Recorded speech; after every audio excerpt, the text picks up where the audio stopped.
Assalamualaikum warahmatullahi wabarakatuh.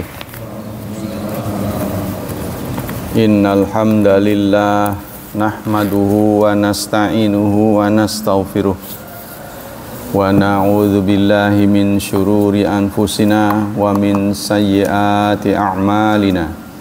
May yahdihillahu fala mudhillalah wa may yudlil fala hadiyalah. Asyhadu an la ilaha illallah wa asyhadu anna Muhammadan abduhu wa rasuluh la nabiyya ba'dah. Allahumma salli wa sallim ala nabiyyina Muhammad sallallahu alaihi wasallam wa ala alihi wa sahbihi wa man sara ala nahjihi ila yaumiddin, amma ba'd. Ayol ikhwah, kita lanjutkan kajian sirah Rasulullah sallallahu alaihi wasallam. Kita sudah sampai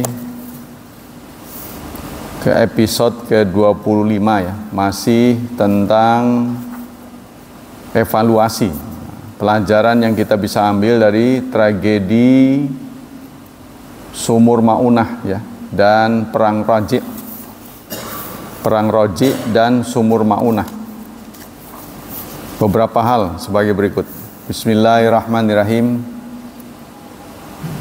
Al-ibaru wal idzat, pengalaman dan pelajaran. Fi hataini al-hadisataini al-mu'athirataini dilalatun hamatun nujmiluha fi mayali. Pada dua tragedi yang kemarin disebut, kami mengambil kesimpulan sebagai berikut. Awalan, tadullu al kullun min haditsati Raji wa Bi'ri Maunah ala istiraqi muslimin kullihim fi mas'uliyat da'wah ilal Islam. Pada kedua tragedi baik Raji dan Sumur Maunah itu menunjukkan dalam soal dakwah semua kaum muslimin ikut terlibat. Ya, maksudnya bukan tugas dakwah itu bukan tugas orang yang pandai saja gitu. Semuanya terlibat. Wa tafsirin nas bihaqiqati wa ahkami, untuk membuat manusia itu melek. Ya, jadi membebaskan literasi ya. Falaisa amrud da'wa mauqulan ila anbiya wa rusul wahdahum au ila khulafaihim wal ulama duna ghairihim. Jadi dakwah itu bukan urusan yang hanya menjadi beban para nabi dan utusan-utusan ya, atau khalifah-khalifahnya serta ulama-ulamanya. Wa innaka latastash'iru mudda ahmiyatil qiyam biwajihadid da'wah min irsalin nabi ulai qura alladzina balagat iddatuhum sab'ina syaban min khiyarati ashabi. Itu ditunjukkan dengan mengutus ya. Nabi mengutus qura, ahli-ahli qori, sampai jumlahnya 70-an ya. Dan merupakan sahabat pilihan. Walamma yamdi amadun tawil ala maqtali ulaika nafar as-sittah alladzina kana yab'atsuhum fi dzalika sabil nafsi. Begitu juga ada 6 sahabat Nabi yang pilihan yang juga ikut tewas ya, terbunuh. Wa qad istash'ara khawfu alaihim wa dzalika dzukira li Amir bin Malik inda maqtaraha alaihi Rasul wa qad waftun li da'watin nas ila ad-dini walakin kana yara anal qiyam bi abai tablik amhamu min kulli syai'. Itu pun disebut ya, ketika Amir bin Malik meminta kepada Rasulullah agar diutus ya orang-orang pandai untuk berdakwah. Nah, itu juga sudah menjadi kekhawatiran Rasulullah.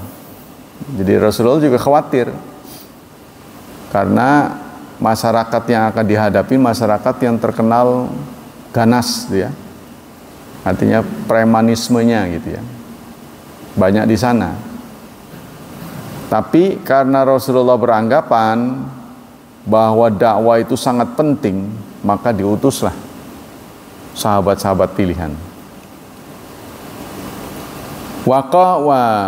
Walakin qad yara wa la illam yumkin tahammul masih da'wa wa nud biha illa bimithli hadhil maghamara wa qabuli ma qad yuntiju anha faltakun mughamara wal yakun ma aradallah fi sabil qiyam bi amrihi wa tablighi da'wati.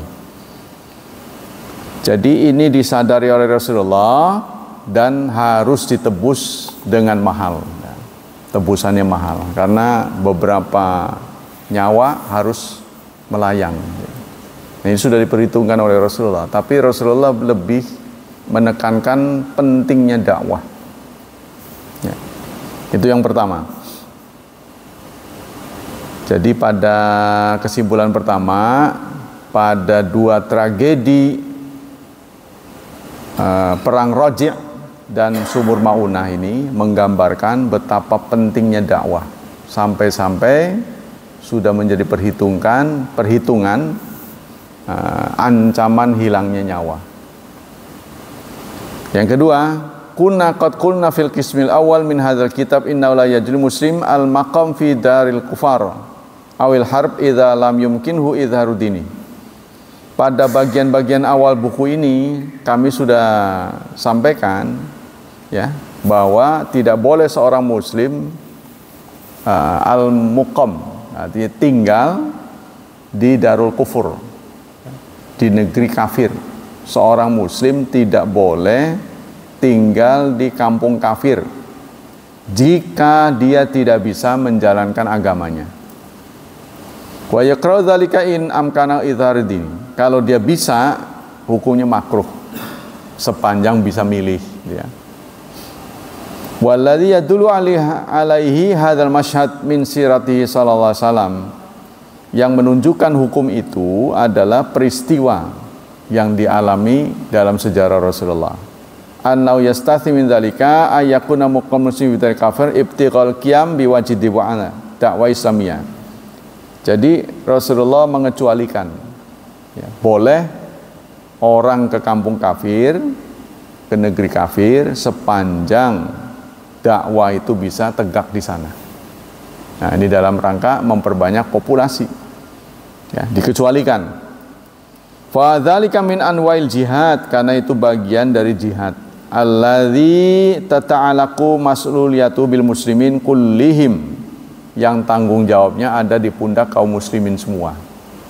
Ya, jadi dakwah itu merupakan tanggung jawab bersama. Ala asasi fardil kifayah, tapi tanggung jawabnya kifayah. Ya, fardu kifayah. Alladzi in qama bil ba'du qiyaman taman saqatat mas'uliyah al baqin.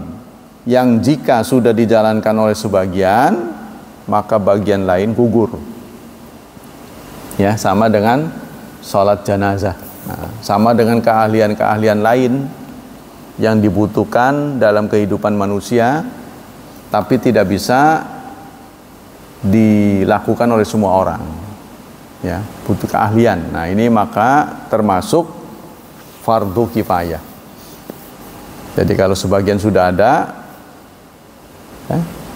maka yang lain gugur. Tapi kalau yang sudah ada itu ada pada kita, ya, ahlinya adalah kita, maka menjadi fardu ain. Kita tidak boleh menolak. Ya, kalau di masyarakat tidak ada ahli kesehatan kecuali kita doang, maka kita wajib. Fardunya fardu ain.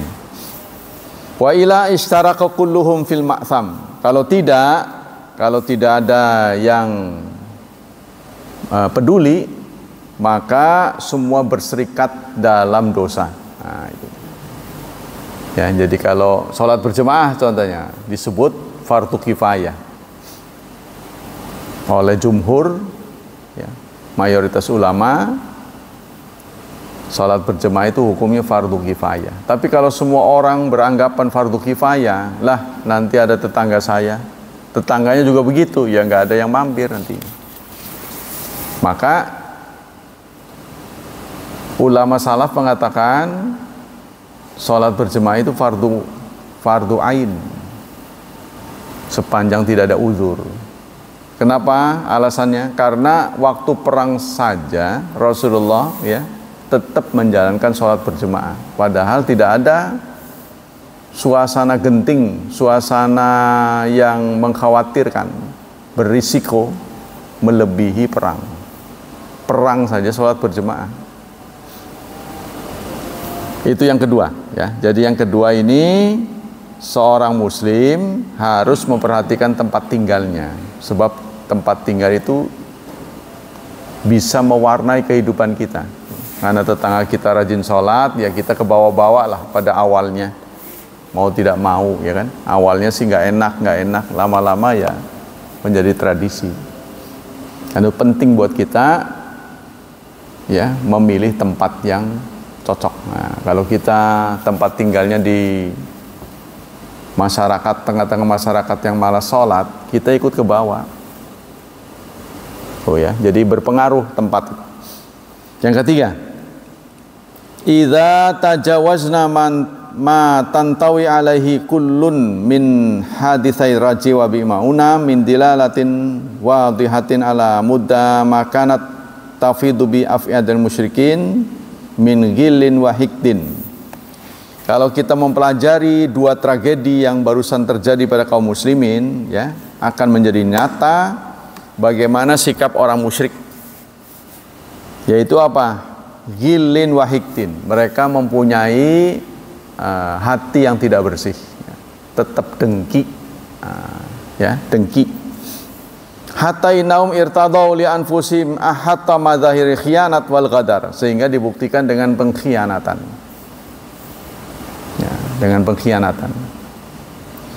Ibtigha'a itfa'i ghalili ahqadihim ala muslimin. Nah, itu semua mereka lakukan untuk memenuhi ambisi, ambisi hati mereka, ya, yaitu nggak seneng ketika orang Islam itu nyaman. Wa manaqamu minhum illa ay yu'minu billahil azizil hamid. Mereka tidak menyiksa, mereka tidak menzalimi kecuali karena kalian beriman pada Allah dan Rasulnya. Ya, itu ya, ini terjadi ya. Aqulu idza tajawazna dzalika waqafna ala siratin ra'iatin li aksi hadhihi tabi'ah tamaman lada ulaikal muslimin alladzina rahau dhahiyata tilkal khiyanat wal ahqad faqad ra'aita kaifa hubisa Khabib asiran fi baiti Bani Harith. Ini sangat bertolak belakang dengan sikap kaum muslimin yang terus-terusan mencoba membersihkan hatinya. Ya, orang-orang musyrik itu tetap nggak bisa bersih, ya, tetap dengki. Nah, ini ditunjukkan dalam peristiwa ditawannya Khubayb ini ditawan fi baiti Bani Harith, di rumahnya Bani Harith. Ifintidari saati qatlihi, saat beliau ditawan, menunggu saat-saat tepat untuk dieksekusi. Ya, saat mereka sudah memutuskan bahwa Khubayb ini akan dieksekusi, ternyata Khubayb ini tidak menyimpan dendam. Ya, hatinya bersih. Mana buktinya? Waqad kana ista'ara syafratan liyasriha biha sya'nah. Khubayb meminjam benda tajam, ya, pisau, untuk membersihkan dirinya. Jadi menjelang dieksekusi, beliau minjam. Dalam sebuah catatan disebutkan untuk apa pisau yang dia pinjam itu untuk membersihkan bulu-bulu, bulu ketiak, bulu apa yang sunnah dibersihkan, ya, cukur segala. Itu dalam rangka menghadapi eksekusi. Artinya ketika dia bertemu dengan Allah, berpisah nyawa dan raga itu dalam keadaan bersih, nyunnah gitu, itu ya, kira-kira gitu. Wa yatatahhar, dan beliau bertatahur, bersuci, isti'dadan lil maut, untuk mempersiapkan kematian. Jadi dia sudah dengar apa itu keputusannya dibunuh, dieksekusi. Nah, sebelum eksekusi, menunggu eksekusi, beliau membersihkan dirinya. Wa fil baiti tiflun saghiran raha yadariju nahwahu fi ghaflatin min ummi. Di Bani Harith itu ada anak kecil, ya. Saat beliau ditawan itu ada anak kecil yang mendekatinya. Jadi merasa bermanja-manja dengan dia, merasa nyaman dengan Khubayb. Padahal kalau Khubayb itu pikirannya kotor, ya, karena dia mau dibunuh, dia bunuh pula anaknya itu. Mestinya begitu ya. Kalau memang hatinya nggak bersih, tapi ternyata tidak. Wa yufakiru fil intiqam fursatan ra'iatan li musawati au ghadarin fi muqabil ghadar. Karena dia memang menghadapi situasi seperti itu akibat dari pengkhianatan. Ya. Walaqad kana hadza huwa isabu ahlil bait kullihim. Begitulah perkiraan dari yang punya rumah. Yang punya anak ya, yang punya rumah itu yang menawan Khubayb itu sangat khawatir sekali karena anaknya itu ada di pangkuannya. Fima inin tabahat umutufil ilan sirafihi. Sehingga dengan memelas ibunya anak itu minta kepada Khubayb supaya mengembalikan anaknya. Hatta habat mad'uratun litakhalusi min barathini mauti muaqid. Walakinna waqafat mundahisyatan inda mara'at tiflaha. Tapi apa yang terjadi? Sang ibu melihat betapa Khubayb ini memperlakukan anaknya itu seperti seorang ayah yang sangat sayang, tidak ada kesan dendam. Waqad ajrasa Khubayb fi hijri, sebab Khubayb mendudukkan anak kecil itu di pangkuannya, yulatifuhu sambil memanjakan. Ya, ka'annahu abun syafuk, sepertinya dialah ayahnya, ayah kandungnya. Wa nazara ilaiha, waqad alamma bima fi nafsiha min khauf. Bagaimana ibunya sambil melihat ya dengan ketar-ketir, ibunya itu khawatir anaknya dibunuh. Wa qala la fi hadhi fi hudu'il mu'min al-halim. Lalu Khubayb berkata, atakhshina an aqtulah, kamu takut saya membunuhnya? Ya, ibunya itu ketar-ketir lihat. Sebab kalau itu mau dilakukan oleh Khubayb, wah itu udah gampang banget gitu. Ma kuntu la af'alu dzalika insyaallah. Tidak, saya tidak melakukan hal itu. Ini anak enggak bersalah. Kenapa saya harus bunuh itu? Jangan takut. Fanzur ila mu'jizati tarbiyat islamiyal insan Khubayb hadza. Ya, maka sangat tercengang sang ibu memperhatikan dan mendengar pernyataan Khubayb. Wa ulaikal musyrikun hadiqun alladzina rahau yasna'una mauta zulman wa udwana. Sementara orang-orang musyrik melancarkan ya, melampiaskan sikap dengkinya. Walakin Khubayb i'tanaqal Islam, padahal mereka dibesarkan dari suasana yang sama, dari miliung sama. Ya, Khubayb juga orang dulunya musyrik ya. Nah, masyarakatnya juga musyrik, tapi Khubayb masuk Islam. Fa akhrajal Islam insanan akhar, sehingga beliau tampil sebagai manusia baru karena Islam. Ya, karena pendidikan Islam lah dia menjadi orang yang welas asih. Wa ulaika akafu ala dalalatihim, sementara mereka yang menawan beliau karena kafir, mereka tetap sesat. Fa habisathum dalalatihim fi tabaihim al-mutawahisha al-ghadira. Maka kesesatan serta pengkhianatan itu mewarnai kehidupan mereka. Fama azama ma yaf'alu Islam fi tabiatil insaniyah min taghyir wa tahwil. Jadi kita mengambil kesimpulan alangkah besar perubahan yang dialami seseorang antara sebelum dan sesudah Islam. Ini terjadi pada pribadi Khubayb. Ya, meskipun beliau berasal dari masyarakat yang musyrik yang menawan beliau ini, tetapi karena beliau muslim maka berubah menjadi tampil sebagai sosok yang welas asih. Nah itu ya, jadi semua itu karena Islam. Nah, itu yang ketiga. Yang keempat, yastadilu bima sabaq anna lil asir fi yadil adu ayyam tani amin qabil aman.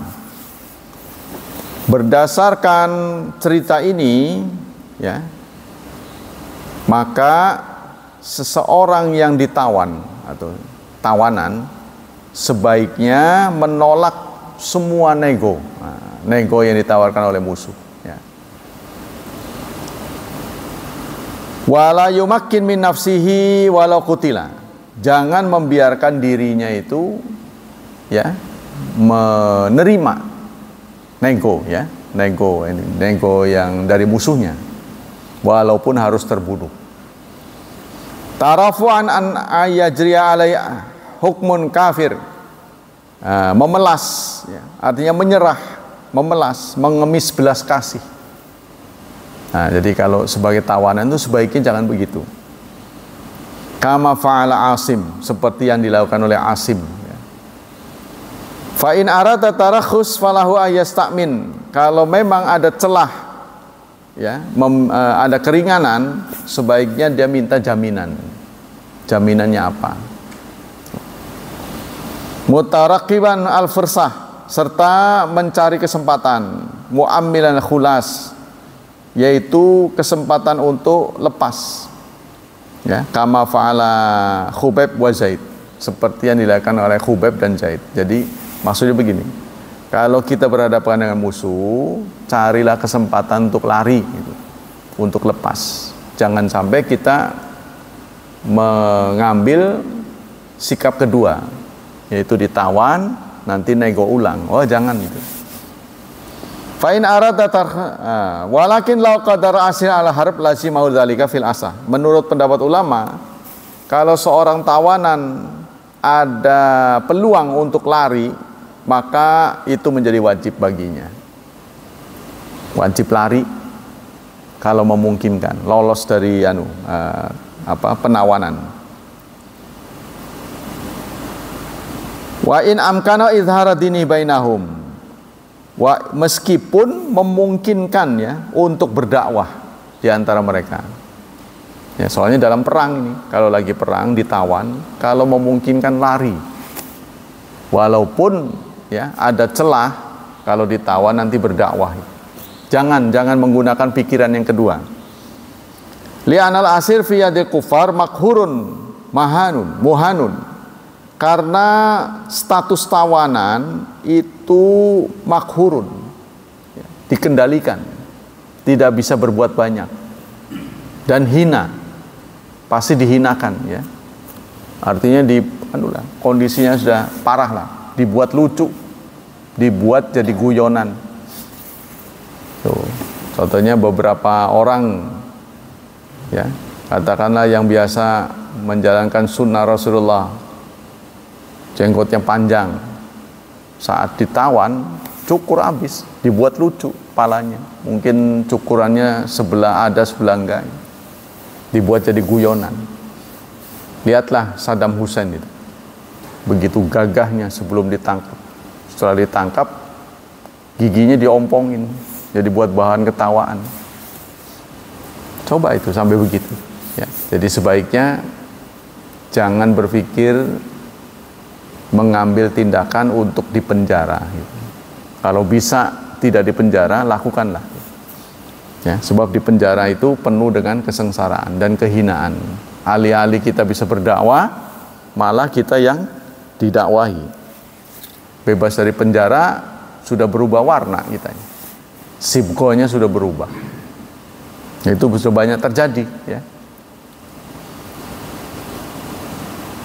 Nah, itulah yang keempat, ya, kesimpulan keempat. Jadi kalau status seseorang menjadi tawanan, sebaiknya kalau ada celah membebaskan diri, lakukanlah. Jangan memilih yang nomor dua, itu kan. Yang kelima, idza ta'ammalna fi jawabi Zaid bin Dathana li Abi Sufyan qubail qatlihi alimna madal mahabba allati kanat tantawi alaiha afidatus sahabat li rasulihim. Yang kelima, kita renungkan apa respon Zaid bin Dathana ketika ditawan oleh Abu Sufyan.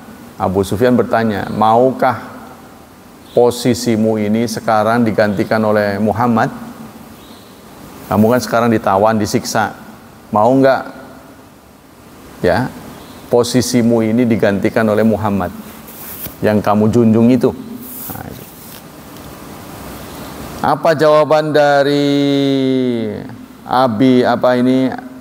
sahabat Zaid bin Dathana? Wala raiba anna hadhihi mahabbah min ahamil asbab alati hubbibat ila qulubihim kullu tadhiyatin wa badlun fi sabili dinillah. Kata Zaid bin Dathana, saya tidak bersedia, saya tidak rela, saya dalam keadaan senang sementara junjungan saya dalam keadaan kesempitan dan kesakitan. Saya tidak mau. Nah, apa yang menyebabkan respon dari Zaid bin Dathana ini? Ya, tidak lain dan tidak bukan karena cinta. Cinta yang ada di dalam hati. Ya. Wa mahma balagal muslim fi imanihi fa innahu biduni mithli hadhil mahabbah li rasulillah ya'tabiru naqisul iman. Siapa saja muslim yang keimanannya di dalam hatinya tidak ada cinta kepada Rasulullah, maka dia naqisul iman. Dia anggap imannya berkurang. Muslim manapun yang di dalam hatinya tidak cinta kepada Rasulullah, maka dia muslim yang kurang. Nah, itu ya. Yu'tabaru naqisal iman, dianggap orang yang kurang imannya. Wa innahu lahaqiqatun, dan itu betul-betul kenyataan. Saraha biha Rasulullah sallallahu alaihi wasallam, yang ditandaskan oleh Rasulullah dalam sebuah hadis. Rasulullah mengatakan, la yu'minu ahadukum, tidak beriman salah seorang di antara kalian, hatta akuna ahabba ilaihi, sampai aku menjadi orang yang paling dia cintai. Ya, atau sebelum aku menjadi orang yang paling ia cintai, min walidihi, daripada orang tuanya, wa waladihi, dan anaknya, wan nasi, dan semua manusia ajmain. Hadis riwayat muttafaqun alaih. Hadisnya kuat ya.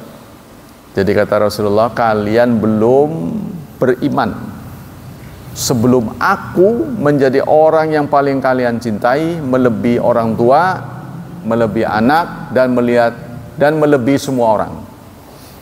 Itu yang kelima. Jadi yang kelima ini menyampaikan betapa iman, ya, betapa cinta sahabat kepada Rasulullah, sehingga penderitaan apapun akibat perjuangan ini tidak membuat mereka menyesal. Nggak menyesal, ya. Harus mengalami nasib yang kurang nyaman, ya. Pahit, pengalaman pahit. Sampai menjelang kematiannya pun, tengoklah si waktu perang di akhir penderitaannya dia mengatakan, fuztu warabul Ka'bah, alhamdulillah, saya bahagia sekali. Itu saat dia terbunuh, saat dieksekusi. Saya sangat bahagia demi yang punya Ka'bah. Nah, ini sangat mengharukan ya. Jadi itu karena katanya iman kepada Allahnya sudah sedemikian kuat ya, iman kepada Rasulullah. Kalau kita mau boro-boro ya, pasti nyalahin, wah ini menyesal, tuhung, pasti begitu, kapok. Tapi beliau tidak, sahabat-sahabat tidak. Yang keenam, dalam dzakarnahu min amri Khubayb ayyama kana asiran fi Makkah anna kullama amkana ayyakunu mu'jizatan linabiyyin jaza ayyakuna karamatan liwali. Kita sudah sebutkan, kami sudah sebutkan apa yang terjadi pada Khubayb ya, menjelang hari-hari eksekusi. Beliau mempunyai sesuatu yang kalau istilah Nabi mah mukjizat. Nah, tapi karena beliau bukan Nabi, namanya karamah. Ya, seperti apa itu? Kemarin disebutkan, berhari-hari beliau tidak disajikan makanan. Ya, tapi dilihat beliau sedang makan anggur segar. Yang waktu itu nggak ada, nggak musim gitu. Siapa yang ngasih Khubayb dalam keadaan tertawan? Nah inilah mukjizat ya. Kalau bahasa nabinya mukjizat. Kalau untuk bukan nabi namanya karamah. Wa huwa anna mu'jizatan nabi takunu maqranatan bitahaddi. Lalu apa bedanya mukjizat dengan karamah? Kalau mukjizat ya itu dibarengi dengan tantangan. Wa da'wan nubuwah dan kenabian. Jadi kejadian yang namanya mukjizat itu kejadian yang bertentangan dengan hukum alam. Namanya mukjizat tuh yang dialami oleh seorang nabi, dikeluarkan nabi oleh nabi. Kalau yang mengeluarkannya itu bukan nabi, namanya karamah. Wa hadza ma jara alai jumhur ahli sunnah wal jamaah, dan ini sudah disepakati ya. Artinya sudah menjadi keyakinan kebanyakan ahli sunnah wal jamaah. Semua orang akan dibantu oleh Allah Subhanahu wa taala. Cuma levelnya beda-beda. Ya, nggak beda dengan rambut lah. Rambut tumbuh di kepala ya namanya rambut. Kalau di atas mata ya namanya alis. Ya rambut-rambut keneh kata orang Sunda. Cuma namanya aja beda. Rambut-rambut aja gitu. Cuma ya Allah memang membuat kita itu ya beda-beda gitu. Ada yang dipatok segitu aja panjangnya. Coba kalau rambut alis kayak rambut panjangnya nggak kira-kira, dipatok segitu-gitu aja. Nah, ini ya. Jadi begitu juga levelnya. Level Nabi itu mukjizatnya pasti mengagetkan. Karena internasional kan. Nah, tapi kalau level kita ya levelnya rendah gitu kan. Tapi pasti ada pada diri Anda. Jadi kata para ulama, Anda kok jauh-jauh amat mencari mana mukjizat, mana karomah. Anda bisa ngaji, saya sudah karomah. Sudah karomah. Ya, menjejakkan kaki dengan mudah, melangkahkan kaki. Orang-orang ya kepengen tapi ya berat gitu. Dan kita juga nggak habis pikir beratnya itu apanya sih. Nah kok males gitu. Ya kan? Sekolah enggak. Setelah musim sekolah enggak. Belajarnya dari mana? Bisa membedakan halal haram, batal nggak batal tuh dari mana kalau nggak ngaji? Coba tuh. Oh ya berat gitu. Padahal dia membenarkan kalau ditanya, iya memang benar. Tapi aku berat. Ya nggak harus di sini sih ngaji memang. Banyak cara gitu. Tapi kesana enggak, kesini enggak itu. Nah inilah ya. Jadi salah satu karomah itu kita dimudahkan untuk beramal salih. Wa wasabitun kama ra'aitu fil hadits sahih alladzi rawal Bukhari wa ghairu. Nah, ini adalah karomah yang sabit dituturkan dalam hadis sahih. Ya, jadi mukjizat yang dikeluarkan oleh Rasulullah yang ada pada diri Rasulullah dan nabi-nabi itu juga terjadi pada kaum muslimin. Cuma beda nama saja dan beda levelnya itu. Tapi levelnya ada, termasuk kepada kita ya. Orang-orang yang taat pada Allah insya Allah pasti akan dibantu. Yang ketujuh, qad yatasalu ba'du famal hikmah fi tamkini yadil qadar min haula fitya al mu'minin alladzi lam yakhruju illa istijabata amrina wa rasuli. Yang ketujuh, sementara orang bertanya-tanya apa hikmahnya orang Islam kok sampai dibuat tamkin, artinya ditawan oleh orang kafir. Kenapa Allah tidak mentakdirkan mereka lolos, menang dengan cepat? Ya, artinya mempunyai kekuatan yang super, tidak bisa disentuh, ya, tidak bisa terluka oleh senjata tajam. Maka semuanya kebal. Kenapa nggak dibuat begitu oleh Allah? Nah ini akan mengurangi ganjaran. Jadi dalam salah satu ayat Allah mengatakan walau syi'na la'ataina kulla nafsin hudaha walakin haqqal qawlu minni la'amla'anna jahannama minal jinnati wan nasi ajma'in. Kalau kami mau, tanpa kamu berdakwah pun orang akan nurut. Kalau Allah mau, nggak usah ada nabi, nggak usah ada rasul. Nah itu terjadi pada binatang. Ya, binatang itu kalau sudah waktunya ngendok nggak bisa menahan. Kalau kita kan bisa, mau ngelahirin dibuat free of child, nah, itu ada gerakan begitu kan, nggak mau punya anak. Ya, orang-orang sekarang repot punya anak, paling nggak akan menjadi wukuf selama 5 tahun, akan berhenti kegiatannya 5 tahun, gara-gara punya anak. Mulai dari hamil setahun, ngerawatnya nanti sampai anak itu bisa mandi sendiri kan kurang lebih 4 tahun. Dibuat repot tuh pasti. Ya, karena anak ini, kelahiran anak kan risikonya tinggi ya.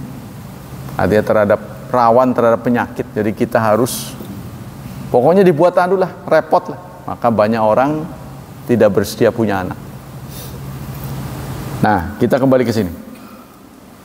Yang ketujuh ini, apa hikmahnya sehingga harus mengalami penderitaan yang pahit, mengalami peristiwa yang tidak nyaman? Kenapa harus begitu? Ya, orang yang membela jalan Allah ini kenapa harus begitu? Hikmahnya apa? Wahalla makkanahumullah min adam liyattaghalabu. Bukankah Allah mampu membuat kaum muslimin itu menang? Ya kan? Bukankah Allah mampu membuat tubuh kaum muslimin gak mempan senjata? Jadi menangan terus, kan bisa begitu tuh. Jawabannya adalah ma kunna dzakarna min marrah. Sudah berulang kali kami sampaikan min anal ta'ala ta'abbada ibadahu bitahqiq amrain. Karena Allah ingin kegiatan yang dilakukan oleh kaum muslimin itu bernilai ibadah. Bernilai ibadah, dan ibadah itu hanya bisa diperoleh dengan 2 hal. Pertama, iqamatul mujtama'il Islam, menegakkan masyarakat Islam. Jadi harus ada masyarakat Islam. Ya kan, dalam Quran ada itu surat 42 ayat 13, aqimuddina wala tatafarraqu fihi. Tegakkan agama, jangan bercerai-berai, ya. 1. Wasa'yu ila dzalika fi tariqin sya'ikatin ghaira mu'abbadat. Dan harus ya, 1 punya keyakinan Islam itu harus tegak, ya.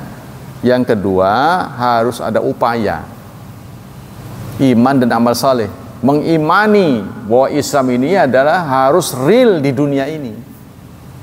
Ya, Islam itu bukan tegak di akhirat tapi di dunia. Nah, itu tugas kita. Yang kedua, harus ada amal, ya, harus ada amal untuk terciptanya itu. Ya, jadi ilmu dan amal, ya, iman dan amal. Fi tariqin sya'ikatin, di jalan, ya, jadi melampah di jalan yang berduri, tidak biasa. Nah, itu seorang dai. Jadi nggak nyaman memang ya dalam mengusahakan berdakwah ini, dalam berdakwah ini tidak nyaman, nggak enak. Wal hikmatu min dzalika an tatahaqqaqa ubudiyatul insan lillahi ta'ala. Nah, dengan demikian maka realisasi semua itu adalah ubudiyah. Jadi kenapa harus begitu? Karena ubudiyah kepada Allah. Ya, kenapa orang Islam ini harus mengalami penderitaan? Kenapa nggak dibuat menangan terus gitu, tanpa perjuangan yang terlalu berat? Dibuat ringan, kenapa gitu? Kan Allah mampu. Nah, inilah nilai yang ada di sisi Allah akan rendah, ya, akan kecil nilainya. Kalau perjuangannya gampang, ya. Wa ayyumahasa. Nah, pertama, terlihat siapa yang ibadah, yang tidak, yang ibadah dan yang tidak. Yang kedua, ayyumahasa sadiqun anil munafiqin, akan terfilter mana yang mukmin, mana yang munafik dengan adanya perjuangan. Ya, yang pahit-pahit, yang biasa mau melakukannya, ya yang mukmin. Seperti sholat subuh kan, seperti yang disampaikan oleh Buya Hamka. Kalau ingin melihat orang Islam, lihatlah pengunjung sholat Id. Kalau ingin melihat orang mukmin, lihatlah pengunjung sholat subuh. Itu kata Buya Hamka, cuma 2 doang beliau sebutnya. Nah, kan ada 3 level, muslim, mukmin, muhsin. Kalau ingin lihat orang muhsin, yaitu orang yang sholat subuh dan ngaji. Nah, itu kan berat tambah. Ya udah sholat subuh, berat tambah ngaji pula. Yang mengikuti sholat isyraq. Karena sholat isyraq itu hanya bisa diperoleh oleh orang yang diam di masjid sejak subuh. Nggak bisa kita di rumah, nggak bisa. Nah, makanya ini menjadi kecemburuan ibu-ibu. Bagaimana dengan kami? Ya kalian harus ngaji harusnya. Ya walaupun saya mencoba menghibur mereka, melayani suami, insya Allah dapat katanya kan. Kan kita bisa hadir di sini juga karena ikut keterlibatan mereka kan. Tapi tentu nggak bisa pol. Kalau mau benar-benar yang ngaji di sini, kan tidak terlarang, ya, tuh ikut ngaji kan. Jadi nggak usah bentuk-bentuk lagi, nggak perlu ada kajian ibu-ibu lagi kalau begitu mah. Sebab tiap pagi udah ngaji, ngapain harus ngaji-ngaji lagi? Nah, jadi nggak perlu. Ya mereka karena geraknya terbatas, ya, hanya ranjang dapur katanya. Ruang tamu terus begitu. Ya rumahnya kebetulan sempit pula, ya kan, jadi bosen lah gitu kan. Jadi mereka minta refreshing. Nah, itu sebenarnya tujuannya. Jadi ngaji-ngaji itu sebenarnya bukan ngaji, refreshing, gitu.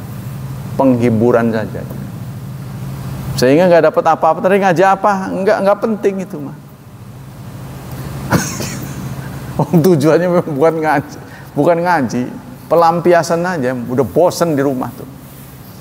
Nah itu tujuannya. Maka itu wajar kalau materinya nggak terstruktur, tidak teratur. Ya, tidak terstruktur dan tidak teratur. Ngaji apa saja, boleh jadi tumpang tindih itu. Kemarin ustadznya udah cerita, ini beda lah, sama lagi, sama, terus sama. Mau penceramahnya.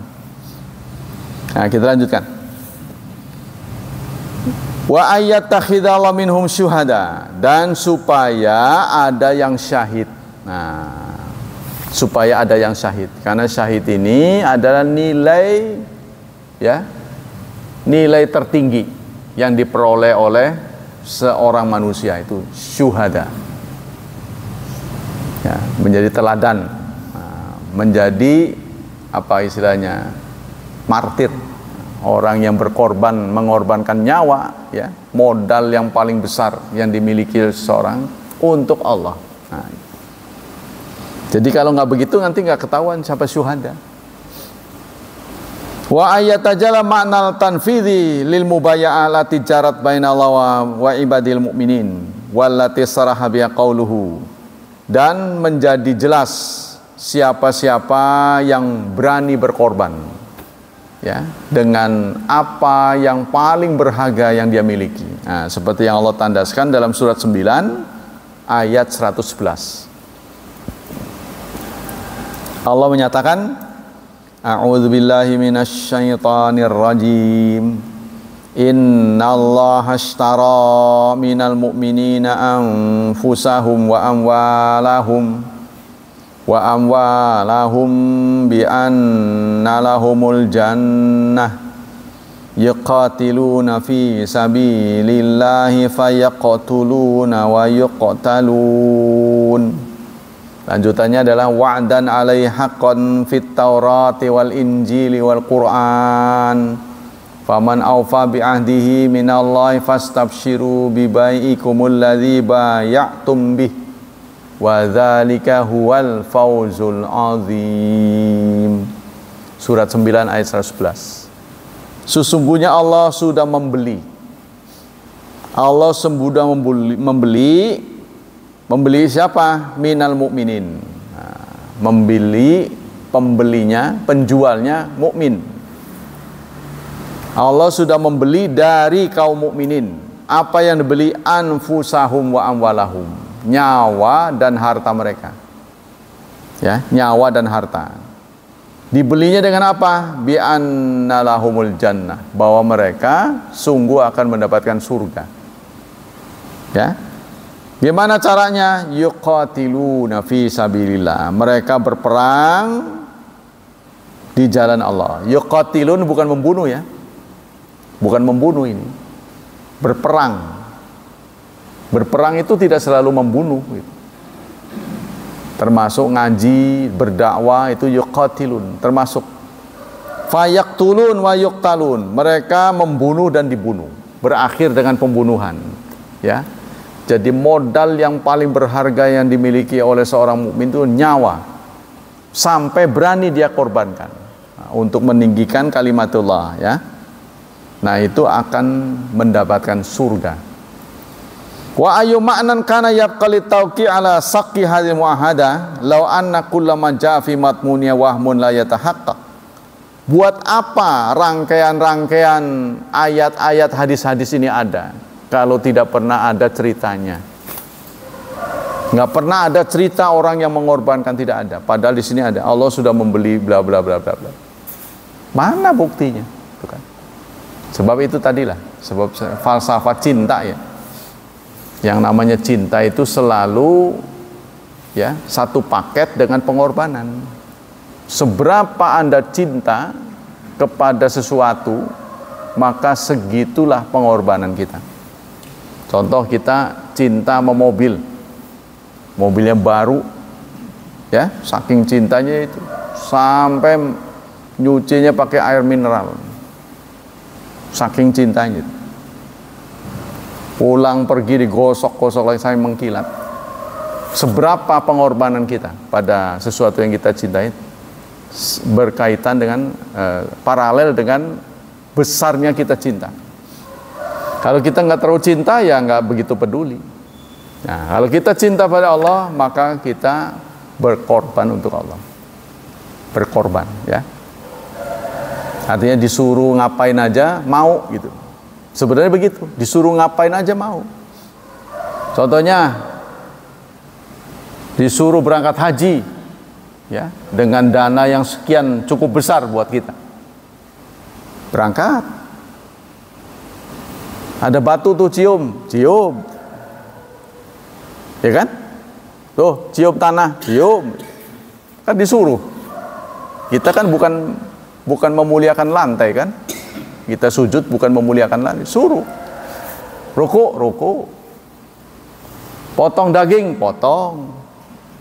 Bagaimana nyuruhnya aja. Nah, itu namanya karena cinta. Seperti kita cinta pada seseorang, disuruh apa aja mau. Ya, kalau sudah ada cinta kan. Nah, seperti kita cinta pada anak. Apa aja yang membuat kesulitan dia sama dengan kesulitan kita. Kita akan mencoba memudahkan. Kepala ditongol-tongolin ya diam aja sama anak. Sama orang lain marah kan. Nah, itu contohnya karena cinta. Hatta yuriza bihi sahibal jannah wa sa'adata abadiyah khalidah. Nah, semua ini catatan-catatan Allah yang ada dalam Quran dan hadis ini akan terrealisasi. Ini anehnya ini bisa dilakukan oleh sahabat. Ya, sehingga ini menimbulkan sikap orang musyrik itu sangat tercengang. Kok yang nggak digaji mau gitu loh. Karena semua orang musyrik itu pasti ada bayaran. Mau bergerak itu pasti ada keuntungan. Ya, yang dibidik itu pasti ada keuntungan. Apa yang menguntungkan? Tapi ini kok yang mau gitu. Sampai mengorbankan nyawanya. Wal muskilah fi asasiha inama tatufu fi ra'si man qaddara hadil hayat. Nah, ini disebutkan sini. Jadi tergantung seberapa orang menilai sesuatu. Kalau orang menilai sesuatu berharga, maka dia akan berjuang untuk mendapatkannya. Tapi kalau dia menganggap itu remeh, receh, ya malas melakukannya. Watilka hiya ayatu adamil iman. Nah, kalau orang menganggap urusan Islam ini remeh atau receh, berarti itu imannya kendor, lemes, dhaif, ya lemah berarti. Wa mithlu haula'i nas la yantazir minhum ayyagamiru bi ruhi wal amal. Orang-orang seperti ini jangan terlalu diharap akan berkorban, apalagi sesuatu yang dia miliki yang paling berharga, boro-boro. Pasti nggak akan mau. Amal mu'minuna haqqan fal musyilah ghairu mutasawwar ladaihim. Adapun orang mukmin sampai tidak tergambar, tidak ada pada imajinasi mereka akan berkorban sejauh itu. Ya. Jadi kalau tidak ada pahlawan lah singkatnya. Kalau tidak ada pahlawan, ya kita tidak akan menikmati kemerdekaan. Ya. Yang dilakukan oleh senior-senior kita ya. Para pahlawan. Nah, itu. Karena jasa mereka lah ya, negara ini bisa merdeka kan. Fal waladzatul hayatid dunya fi yaqinihim aqallu sya'nan min antahab hasal muslimin ada'i asghara ta'atin yataqarrab ila khaliqihi.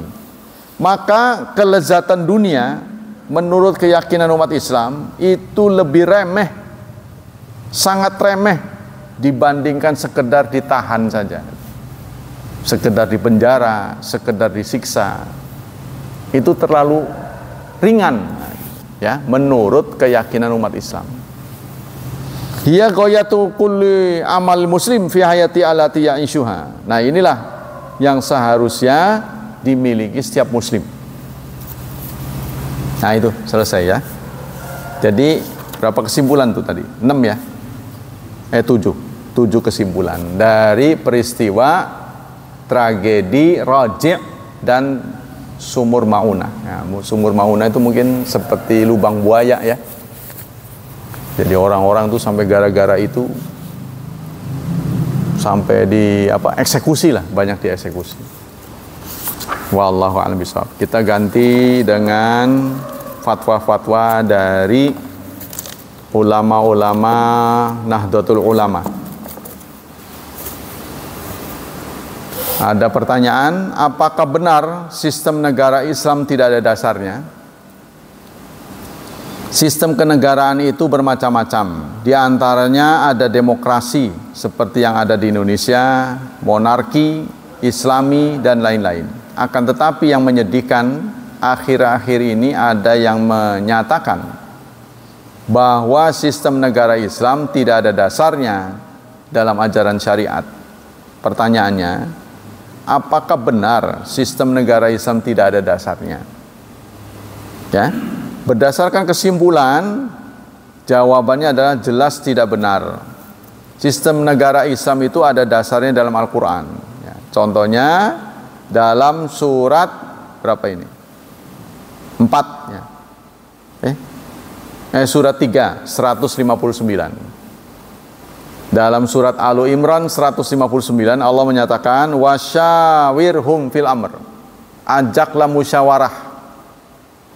Ya, ajaklah mereka untuk bermusyawarah fil amri dalam memutuskan. Fa idza azamta, jika sudah ada kesepakatan, fatawakkal 'ala Allah, maka tawakallah pada Allah.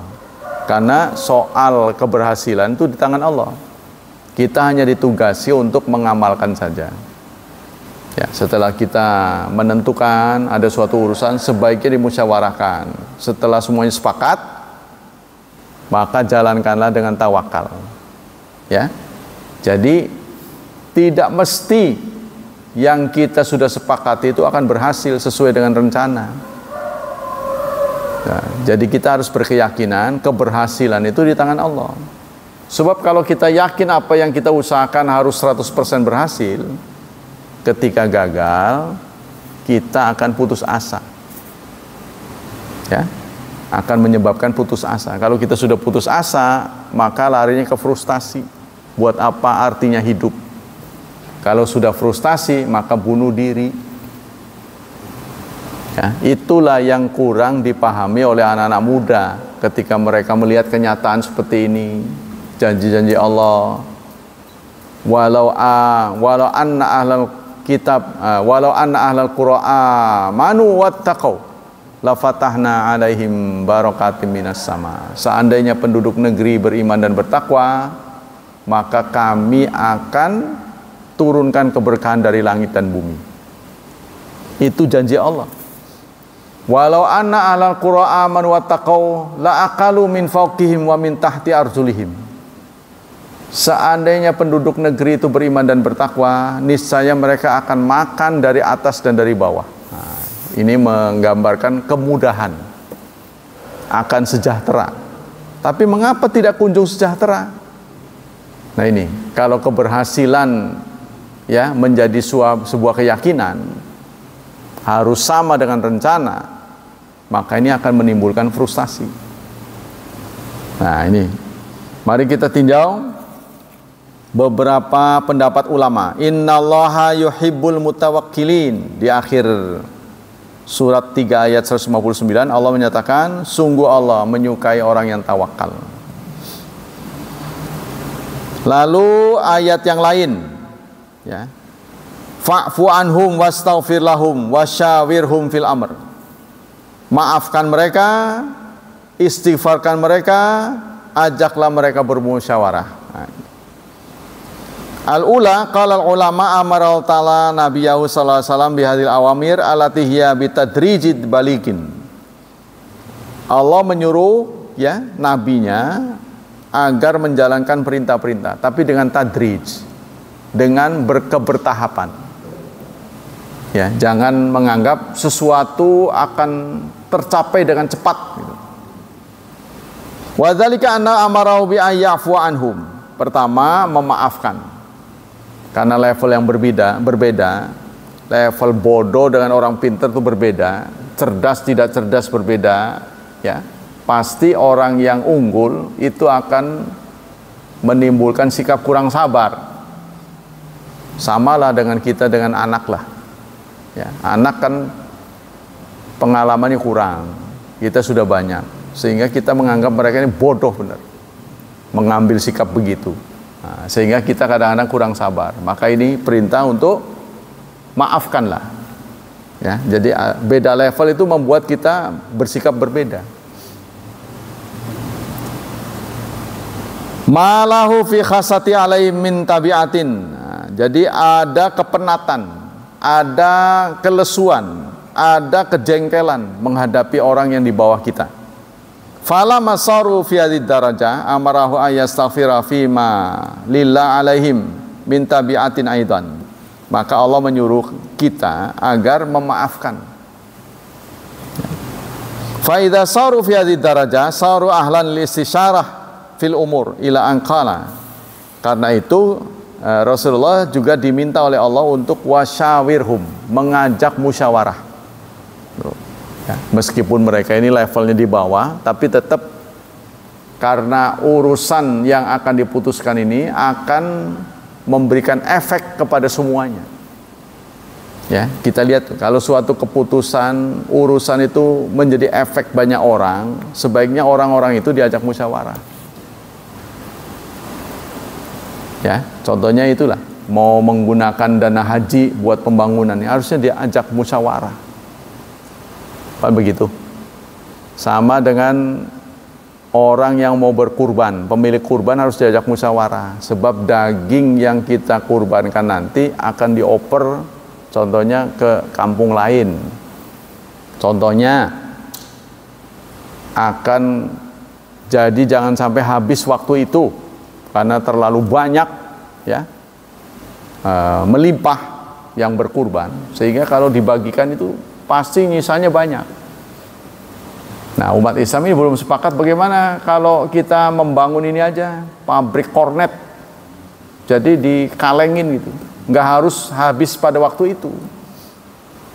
Nah, nanti secara bertahap ya bisa dibagi kepada yang membutuhkannya. Nah, gimana kalau begitu? Nah, ini harus diajak musyawarah karena dia pemiliknya. Izinkan nggak bisa sembarangan kita dapat titipan kita pakai buat yang lain, begitu dibutuhkan nggak ada. Nah, ini nggak boleh, ini zalim ya. Contohnya itu. Yang kedua, saqala Ibnu Atiyah wa syura min qawaidis syariah wa azaimil ahkam. Syura itu merupakan kaidah syariat, tapi ahli syura ini harus orang-orang yang kompeten, punya kompetensi ya. Bukan sembarang orang yang diajak musyawarah. Kalau demokrasi kan nilai seorang profesor sama dengan tukang beca, karena kuat kan. Nah, jadi yang suaranya itu sama. Nah, ini sebenarnya tidak adil karena pandangan mereka rendah, sama dengan yang punya wawasan luas. Malla yastashiru ahlal ilmi wad din fa azlu wajib. Jadi kata Ibnu Atiyah, jika orang menjadi penguasa lalu dia jarang mengajak ahlu ilmi, jarang mengajak ilmuwan, jarang mengajak ahli, terutama masalah agama, kepada ahli agama, ya, maka wajib diazl, wajib dilengserkan. Kalau orang seperti itu, ya, apalagi terlalu gegabah gitu kan. Hadza ma la khilafa fihi. Ini tidak ada khilaf. Nah, seperti ya itu tadi. Bentuk kezaliman itu, ya, berbagai apa itu. Contohnya banyak lah pasti di negeri ini. Kalau nggak bayar pajak teriak-teriak. Tapi hak-haknya nggak dipenuhi. Contohnya ada penyitaan dari urusan agama, contohnya orang yang gagal umrah, gagal haji, karena panitianya nggak beres ini. Sehingga dananya itu, kekayaannya disita. Ya harusnya dikembalikan kepada pemiliknya, bukan disita oleh pemerintah. Ya kan? Karena kan dia nggak salah, nggak ada pasal yang dilanggar oleh orang yang daftar umrah. Kemudian yang bagian KBIH-nya ini gagal, ya, korupsi atau bagaimana, diselewengkan, disitalah yang ada. Berapa yang dirugikan, berapa penyitaannya? Kalau sisa 80% dikembali 80%, itu baru benar, karena itu bukan harta pemerintah. Itu kenapa disita? Nah, ini kan bentuk ketidakadilan. Ya, kecuali kegiatannya itu ilegal. Kegiatan legal kok dibolehkan. Contohnya hanya pemerintah saja yang boleh menjadi panitia umroh contohnya. Baru itu ilegal. Oh, ini legal kok. Nah, ini satu bentuk kezaliman. Demikianlah habis waktu kita. Jadi singkatnya, tidak benar pandangan yang menyatakan Islam itu tidak punya dasar negara. Sebab kalau ini dilanjutkan, Islam juga nggak punya dasar untuk mendirikan madrasah, nggak ada. Siapa yang suruh mendirikan madrasah? Ya kan? Islam juga tidak ada dasar untuk membentuk DKM. Mana ada dasarnya? Ketua DKM, wakil, pengurus ini, pengurus, nggak ada. Itu kan pakai otak itulah. Kita ini kan makhluk yang berbudaya, makhluk yang pinter. Masa harus pakai dalil, semuanya serba dalil. Wallahu a'lam bishawab. Ada pertanyaan? Demikianlah kajian pagi ini. Semoga Allah melimpahkan pahala yang berlipat untuk kita. Semoga Allah tetap melindungi dan menyelamatkan kita dari wabah dan fitnah, dari syubhat dan syahwat, dan semoga Allah memberikan kemudahan kepada putra-putri kita untuk menjadi hamba Allah yang salih dan salihat. Subhanakallah wa bihamdik, asyhadu an la ilaha illa anta, astaghfiruka wa atubu ilaik. Wassalamualaikum warahmatullahi wabarakatuh.